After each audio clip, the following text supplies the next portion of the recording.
In Acts 13, we heard that Barnabas and Saul were set apart for the work that was prepared for them. And for some time they travelled together, visiting Cyprus, Cilicia, Syria, Pamphylia, Antioch, Iconium, Lystra and Derbe, and then finally back to Antioch again. And it's here in Acts 15 that we take up the story again. And but this time, Paul and Barnabas have had a little bit of a disagreement. So I'm reading from verse 36. Sometime later, Paul said to Barnabas, "Let us go back and visit the believers in all the towns where we have preached the word of the Lord and see how they're doing." Barnabas wanted to take John, also called Mark, with them. But Paul did not think it was wise to take him, because he had deserted them in Pamphylia and had not continued with them in the work. They had such a sharp disagreement that they parted company.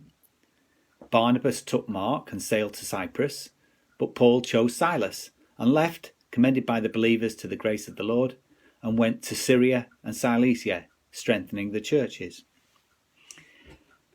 Now, why Luke actually decided to include this, I'm not 100% sure, really. He could have just simply said that Barnabas and Paul decided to go back and visit some of the churches that they'd been to previously. So Barnabas went with Mark and Paul went with Silas. But he didn't. He actually specifically says, that they had a disagreement over it, so much so that they parted company. I guess the only sort of good thing that we could say about that is that, well, at least Paul was human. He did have some flaws.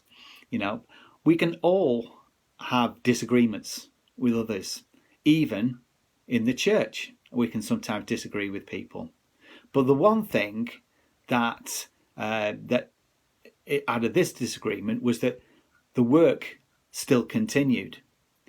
Paul went off and visiting the churches, strengthening them as he went on his way, and so did Barnabas.